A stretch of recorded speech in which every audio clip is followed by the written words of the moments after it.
Yep, that's me. And that fella right there, that's also me. People see this and assume actors are all rich, but the truth, it's usually the exact opposite. A decade ago, I had to accept every single gig I could get. Bad TV movies, stage work, short films, photo shoots, commercials, anything that paid the bills. Long hours and a real grind for what people would call an average salary. Hitting 7 figures, that wasn't even on my radar. The only thing that mattered was making ends meet. But today, roughly 10 years later, I don't need to play pretend anymore. I don't have to stress about making ends meet. Essentially, I hit a goal I thought was not possible. And I'm here to tell you the path from an average salary to building wealth is way more achievable and way more boring than anyone on social media wants you to believe. I know because I've done it. Take Ronald Reed. The guy worked as a janitor his entire life. When he passed away in 2014, he left behind over $8 million. No Wall Street job, no inheritance, just a system that worked quietly in the background for decades. That's exactly what I want to walk you through today. Everything I needed to understand to hit 7 figures, a personal milestone I honestly thought I'd never reach. And hitting that number actually taught me what I now believe wealth truly is. It's not the number itself, it's the freedom of choice. The freedom to say no to things you simply don't want to do. So if you feel stuck, if you're at a point in life where you are forced to do things you don't want to, this video is for you. It's exactly what I would have loved to see a decade ago. How to take control of your money and how to build wealth without actually tripling your salary first. I'm DC Roth and part of the Money Bureau, a group of finance and investing professionals showing you how to build wealth and how to keep it using the same exact frameworks the pros use, just explained, so anyone can actually do it. Now, I know what you're probably thinking. DC, just tell me what to invest in. And I get it. Investing feels like the sexiest part. Investing, however, is the final step because people usually start investing way too early before doing the most important fundamental steps that already make a huge difference. Plus, most people simply do not invest right. So firstly, we need to go through the fundamentals because they make the biggest difference. Because on an average salary, your wealth isn't built by chasing returns, it's built by not spending money you don't have to begin with. There are only a couple of major mistakes you need to avoid and it'll make everything a whole lot easier. Let me put it this way. 53% of American households say their income only barely covers their expenses. That's the trap. And step 1 is identifying those silent wealth killers, all the things that quietly drain your account while you barely notice it. They feel normal, they feel earned, but they're the reason most people stay broke. The biggest one, car payments. You know the pattern. Someone gets a raise and the first thing they do is treat themselves to a new car. And what should I tell you? Yeah, I'm guilty. I like cars and bikes. It's a bad habit, I know. Because here's the math. Average new car payments in the US have hit record highs, topping $800 a month. So if you add interest on top, you're looking at thousands of dollars vanishing into a depreciating asset. So you're deciding to lose money on a depreciating asset to lose even more money by paying interest. Like it's pure insanity. In the UK, things are even worse. Most new car owners don't even own their cars. They're locked into finance plans where the car is never really there. So if you absolutely must buy a car, and trust me, I get it, please buy it used. Then there's debt servicing, probably the most invisible killer of them all. Credit cards charge 20% or more interest. That's negative compounding eating you alive every single month. Until that debt is gone, it's a constant drag on everything else you try to build. If you're stuck in this trap, we made a video showing exactly how to dig yourself out. The link is in the description. But here's the one that honestly got me good, like even worse than cars, and that's the one I really want you to pay attention to. Lifestyle inflation.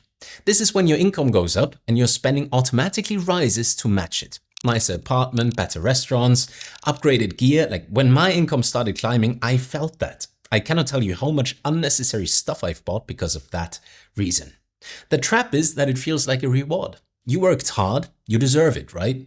But every dollar that gets absorbed into a higher lifestyle is a dollar that can compound for you later.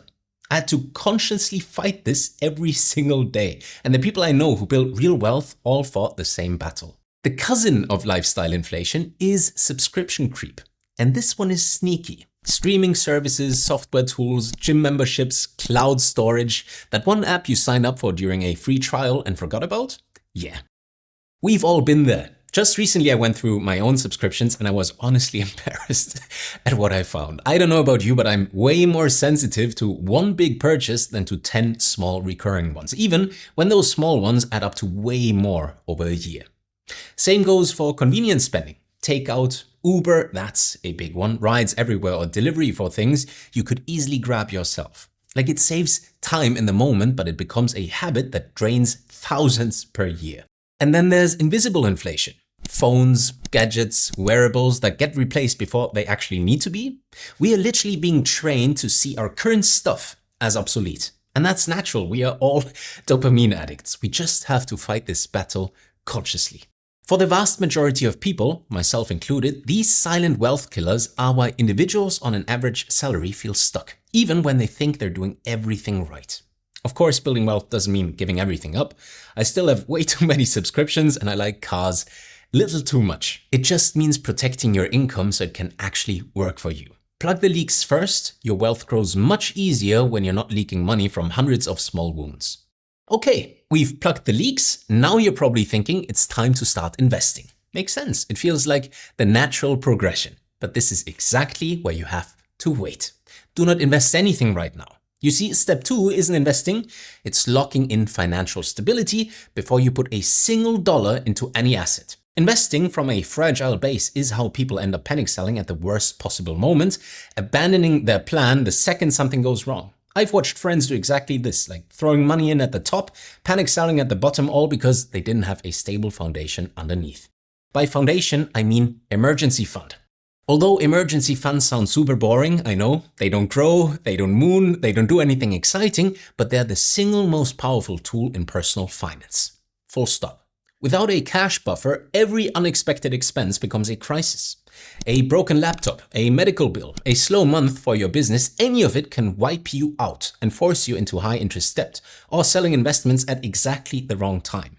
An emergency fund is the shock absorber. It stops short-term problems from becoming long-term damage. It's basically insurance with no interest that you're paying yourself. It's super dope. Now, the real question is, how much?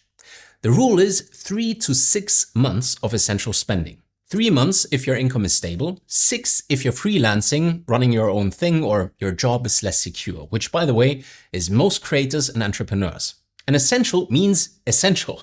Rent, bills, food, transport, minimum debt repayments, not your nice to haves. If a worst case scenario hits, the goal is survival, not to maintain your Claude Max subscription. And here's the question I had to wrestle with. Like, if emergency funds are this important, why does almost nobody have one? Why didn't I have one? Like, seriously. It comes down to simple willpower. People tell themselves they'll save whatever's left at the end of the month, but under stress, and life is constant stress, that mentality vanishes. The fix is brutally simple. I don't rely on willpower at all. I automate everything. This tip was a massive game changer for me in general. So here's roughly what mine looks like. Income lands, a fixed percentage, like 40%, automatically goes to a separate account for bills. Another chunk, 20%, goes to the emergency fund until it's full. In my case, that's half a year. Once that's full, that 20% redirects straight into investments. The rest is spending money, and the whole thing runs in the background without me thinking about a single thing. The reason this works so beautifully, it removes all decisions. And the wealthiest people I've met don't sit around micromanaging their money. They either have a team doing it for them, or they build systems that remove these decisions while they focus on actually living. And now we come to the exciting part. But before that, if any of this is hitting home, please leave a like. It genuinely helps the channel. Our team here at Money Bureau are true experts, and we cover everything from traditional finance to crypto. If you want more of this type of content, hit subscribe.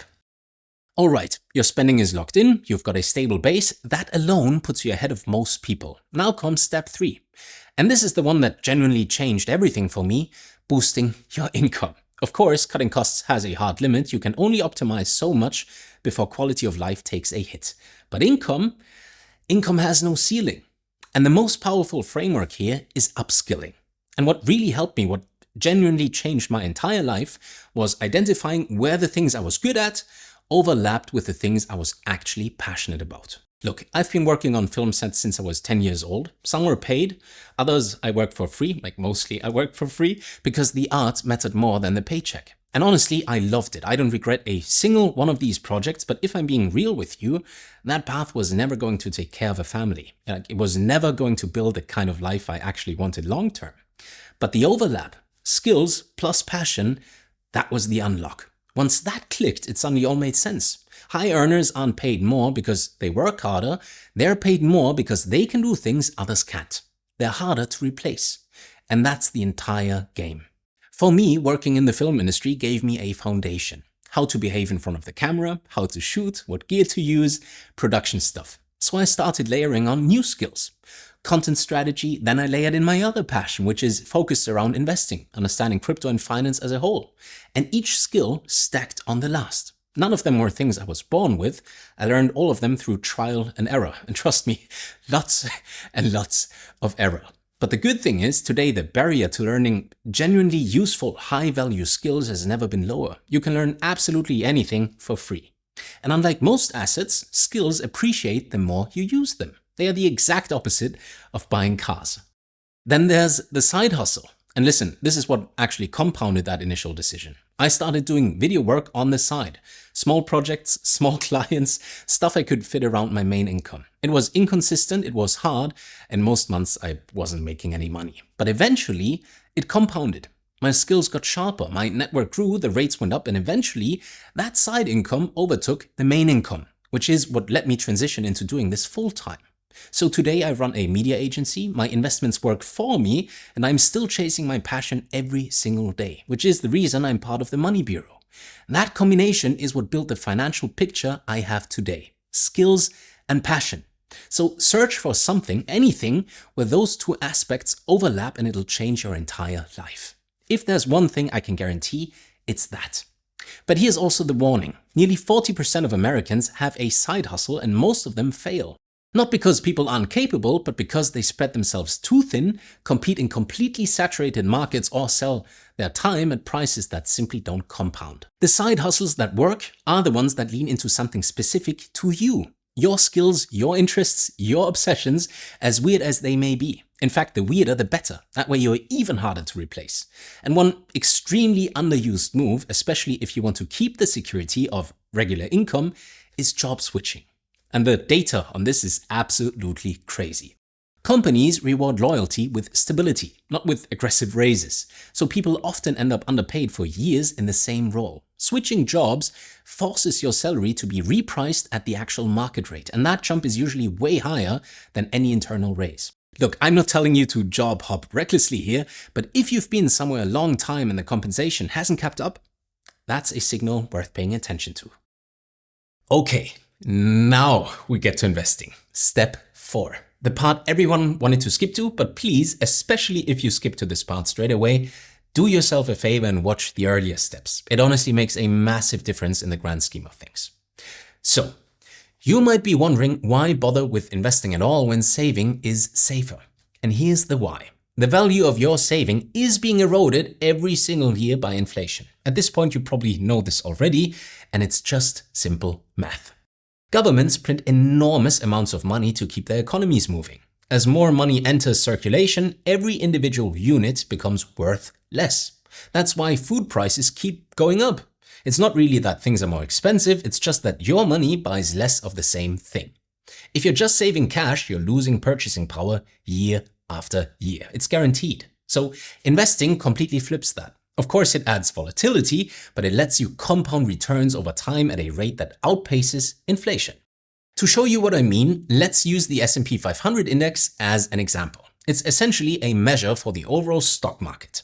Since the 1950s, it's offered annual returns of around 10% on average. And in the past 10 years alone, investing in the S&P 500 would have more than tripled your money. In other words, $10,000 invested then would be $30,000 today. The real magic isn't the return, it's compounding. Einstein even called it the eighth wonder of the world. Compounding doesn't need clever strategy. It doesn't need timing, it just needs time. Small, consistent contributions grow disproportionately over time because returns build on top of returns. There's a saying you'll hear constantly, time in the market beats timing the market. And that's what people mean by this. But to actually benefit from compounding, you need a long-term mindset. In short time frames, meaning days, weeks, months, markets are chaotic. I've watched crypto cycles where coins 100x'd in a week but crashed the next. Over years and decades, that noise smooths out into a clear upward trend. So your time horizon literally determines your experience. Warren Buffett didn't get rich by being a genius trader, he got rich by holding things for decades. Most people who built real wealth didn't time the market, they just stayed in it. They stayed consistent.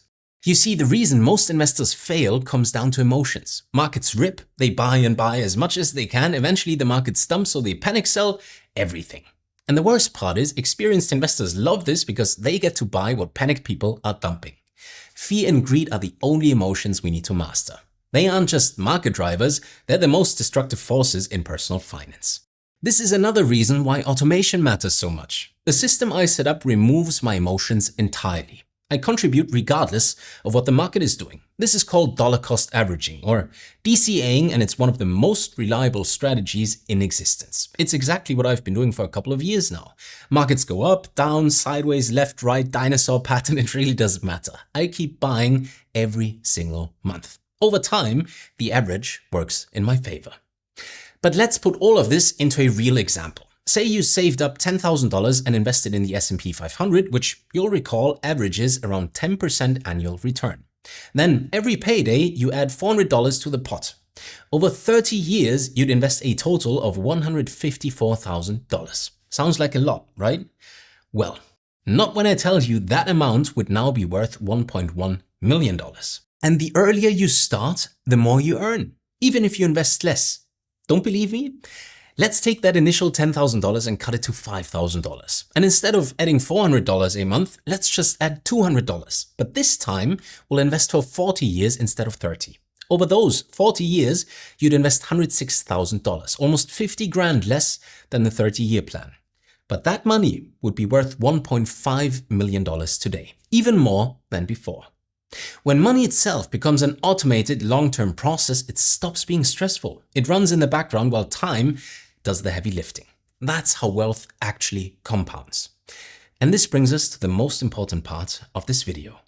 Okay, so this is the part that took me the longest to actually internalize. I'm 32 and I wish I would have truly understood this in my early 20s. When most people picture wealth, they picture stuff. Nice cars, bigger apartments, designer fits, vacations that look good on social media, but that's not wealth. That's consumption. And it's the single biggest reason people who look rich end up financially fragile. Real wealth is something completely different. Real wealth is the ability to control your time. The ability to say no without your life falling apart. The ability to walk away from situations that don't serve you. It's the kind of stress reduction that no luxury purchase can ever match.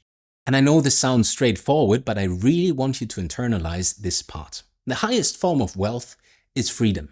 Not the dramatic quit your job and move to Bali kind of freedom, the everyday kind. The freedom to pause, the freedom to change direction, the freedom to wait for a better opportunity instead of being forced to take whatever's in front of you, because you need the money. This is the part that genuinely shifted for me over the last few years. I went from chasing visible success to chasing more time and optionality. From wanting to look successful to actually being free. And those two things look way more different than you'd expect. High incomes often come with high expenses, not higher net worth, especially early on.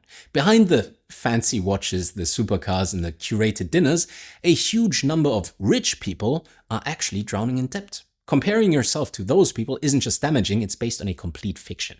You see, some people feel and act rich, other people feel and act free. Only one of those groups is actually wealthy, and it's never the loudest one. Building real wealth on an average salary won't impress as many people in the short term. It probably won't get you noticed at all, but over the years, by quietly removing your financial constraints, one decision at a time, you'll be far more successful than anyone showing off in the room. And that's when your money finally does what it's supposed to do, support your life. So you have the freedom of choices and the freedom to enjoy your time. All right. That's it for today. If anything in this hit home, please hit that like button. It genuinely helps a lot. And thank you all so much for watching. I'll see you again very soon.